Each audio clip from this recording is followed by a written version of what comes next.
Nama aku Faizal. Orang panggil Pejam. Nama Syafiq. Member-member semua panggil Fiku. Orang panggil Ustaz. Nama Anwar.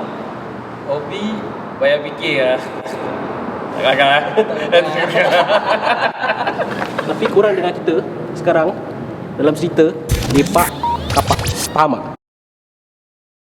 So far aku tengok dah berapa episod kau dengan slow panjang je. Alhamdulillah, selepas ditegur oleh sahabat-sahabat, keluarga dan lain-lain lah orang, aku mulalah bersuara panjang. Selama ni aku pakai suara pendek, agak kurang sopan lah. Jadi aku ada perubahan sedikit lah. Alhamdulillah. Alhamdulillah. Engkau pun ada perubahan dengan baju baru, dengan seluar pudar, dengan boxer kan. Walaupun okey lah, aku tetap terima kau sebagai kawan lah. Ni baju ni apa ni? Ni baju Nusan Motorworks. Nusan Motorworks. Alhamdulillah, sekali lagi kita ditaja oleh Nusan Motorworks. Anda ada apa-apa masalah motor, nak tukar engine oil, spark plug, tayar, datanglah ke Nusan Motorworks. WhatsApp nombornya ialah 93653449. 93653449. Alhamdulillah. Aku dengar-dengar baru-baru ni sahabat kita seorang ada kereta baru. Macam gitulah siapa tapi bila aku tanya dia kan, ada orang tanya dia, dia cuba cakap itu kereta sewa. Dia kira humble lah orang dia humble lah. Humble lah. Humble. Boleh kata kan singa humble kan. Humble Tapi tak tahu pula kalau dia punya cakap dia tu is dia nak terima orang punya apa macam pujian ke apa lah. Tu kita tak tahu lah macam ni. Ya, bagaimana pendapat kamu Ustaz?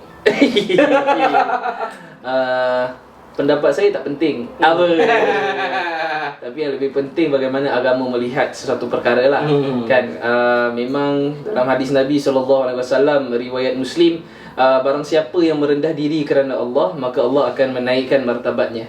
So the more you be humble, the more Allah akan raise your rank ataupun you punya keadaan, you punya tempat di sisinya lah. Tetapi what I believe lah, there are some sayings yang katakan too humble is half proud. Maksudnya tu kalau kita boleh lihat, bila seseorang tu mengedepankan, that means you portray yourself being humble, you letakkan humility as your front, in a way to gather or to dapat orang acknowledge your humility. That itself kan, bila you nak orang puji you punya humility, you nak orang puji tu boleh mendatangkan you punya kesombongan lah. Okay, tapi kalau macam mana kita nak differentiate between really being humble atau kita just being humble pasal nak pujian? Pasal salah satu sebabnya pun kita sendiri tak tahu whether orang tu betul-betul humble atau Yeah, that is why this thing is not supposed to be untuk orang lain, tak ada untuk diri sendiri. So every time this sentence is asked, selalu kita kena tengok pada diri kita. Kita tanya diri kita, adakah kita humble sebab nak being known as a humble person, ataupun adakah kita humble pasal itu yang dituntut untuk mendidik jiwa agar tidak terus sombong dengan apa yang diberikan Tuhan Yang Maha Esa. Okay, tapi kalau misalnya kita ada benda baru lah yang kita beli, habis kawan-kawan kita datang cakap, wah kau beli barang ni, macam mana kita nak jawab? Atau are we supposed to answer macam, biasalah aku banyak duit dengan orang, itu dah kira riak? Betul tak? Mungkin ada orang buat gitu sebab tak nak orang puji juga. You see pasal orang kadang kacau-kacau kan, macam baru beli benda baru kan. Contoh. Jadi bila nak elak orang pada pujian, memang aku suka beli benda ni, tapi sebenarnya niatnya nak orang stop daripada pujian. So itu kembali juga kepada niat memang betul, tapi pelbagai pelaksanaan ataupun the different ways there are untuk kita buat adalah satu perkara yang kita harus fikir kepada diri kita juga. Betul. Untuk diri kita lah, kadang kita fikir sometimes bila orang being humble pun, orang merendah diri sebab dia just tak suka dipuji. In fact ada 4 signs of humility yang mana kita kena terapkan, ataupun bila kita tengok orang tu, kita tahu orang tu adalah orang yang merendah diri. Yang pertama adalah dia suka duduk, kalau dalam keramaian dia suka duduk yang paling belakang.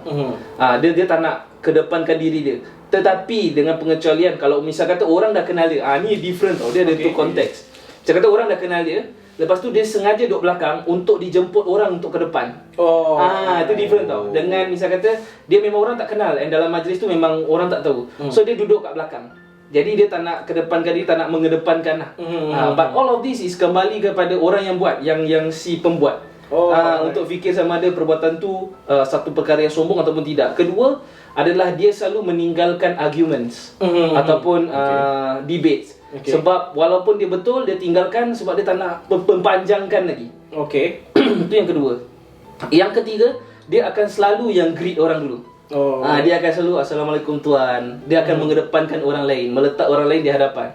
Itu another trait. And the last trait, yang nombor 4, dia paling tak suka kalau orang puji dia tentang ketakwaan dia. Macam contoh, misal kata dia baru buat kebaikan, kau sekarang Masya Allah dah makin insaf jadi tadi rasa apa? Kira macam benda ni kena diri sendiri lah.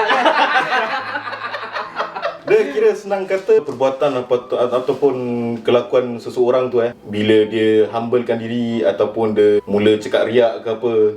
Macam kita sebagai orang luar tu, kita tak payah nak judge dia punya perbuatan dia. Solely tergantung pada diri dia terhadap apa ni tuan lah. Betul. So untuk kau, kalau misalnya kau beli sesuatu yang baru, yang agak mahal, yang agak luar biasa, habis orang datang kat kau cakap, wah benda baru, agak mahal, apa kau punya usual reply yang kau akan kasih? Untuk tak menunjukkan yang kau humble sangat ataupun riak sangat?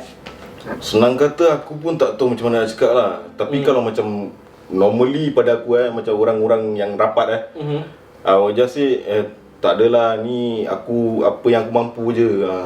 Okay lah, aku rasa answer tu is very perfect. How about you? Kalau How about you? Kalau aku selalunya aku cakap lah, Alhamdulillah lah, ada rezeki lebih sikit. Rezeki lebih sikit. Jadi aku nak rasa kenikmatan dunia lah. Bagus, saya suka kejujuran anda. Jadi tak adalah, aku akan respons ke Alhamdulillah ada rezeki sikit. Jadi just nak buat diri aku happy, family aku happy. Jadi aku belilah sesuatu barang seperti gitulah. Seperti apa? Seperti gitulah. Masya Allah, semoga Allah berkati semua rezeki lah. I mean, for me lah, myself, I think kalau orang puji ataupun orang komen on our new stuff, then kita minta orang tersebut pun doakan juga mudah-mudahan berkat. Jadi bila kita use that thing pun, kita tahu yang harta yang digunakan hanyalah terletak di sini, bukan di sini. Jadi bila kita gunakan, no matter what it is, new, old, baru, ataupun new old baru, mahal ke murah ke, apa saja pemilikan yang kita ada adalah suatu perkara yang sementara. Dan juga pemilikan tersebut pun mungkin untuk manfaat orang lain. Betul. Yang mana kadang kita minta orang lain untuk sama-sama lah doakan saya supaya dapat menggunakan dalam arah kebaikan. Because sometimes the thing, it might not be only expensive things. Kadang benda yang murah pun. Jadi you guna benda yang murah tapi you bangga dengan benda murah tu. You rasa sombong dengan benda murah ini, tak lakukan dengan kebaikan. Itu pun boleh menjadi satu kesalahan. Betul. Aku setuju dengan perkara tu sekali. Syafiq dah kasih explanation, aku pun dah kasih explanation macam mana aku nak jawab. Engkau pula? Jawapan aku adalah ada benda baru Tapi salah tak kalau kita aminkan macam cakap, wah benda kita tak nak jawab lah, tapi kita cuba macam cakap, kau beli benda baru mahal ni, cakap amin, Alhamdulillah. Itu je lah. Aku rasa amin maksudnya supaya dibenarkan lah, supaya Allah makbulkan doa. So misal kata macam kalau orang pujian ataupun orang kata, wah ni benda baru bagus what I can suggest is Bismillahirrahmanirrahim, dengan nama Allah, ni semua kepunyaan Allah. Whatever that I use, please pray for me that I make this of good use. Betul. That I can contribute to the society better and to give, macam tadi you cakap, it's a good thing macam you nak merasa dan you nak feel that things untuk you and your family, untuk gembirakan keluarga sendiri. Betul. Dalam rangka yang mana tidak berlebihan dan tidak melampau. Sesungguhnya Allah pun tak suka perkara yang melampau-lampau. And I believe kalau tu you nak rasa, and then you dah done all your kewajipan, you nak rasa, then bismillah. Tapi you tak lupa juga, you punya tanggungjawab kepada mereka yang sedang sengsara jauh dulu. Betul. Kira in a way pun macam yang tadi kau kata dia untuk mengelakkan, kira macam kalau kita dipuji, kita mengelakkan diri kita daripada some sort of macam orang kata apa, evil eye ke apa benda, something like that. Betul. Mata merah lah kan. Mata merah, mata jahat. Jadi perkara-perkara ini untuk dielakkan lah. Tetapi ada satu benda kita tak boleh elakkan. Apa dia? Kalau kita motor rosak atau perlu sebarang pembaikan terhadap motor, maka manakah yang kita boleh pergi ni? Bolehlah datang ke Nusan Motorworks untuk repair motor kamu, tukar tayar, engine oil, spark plug dan segala services. Boleh WhatsApp ke 93653449.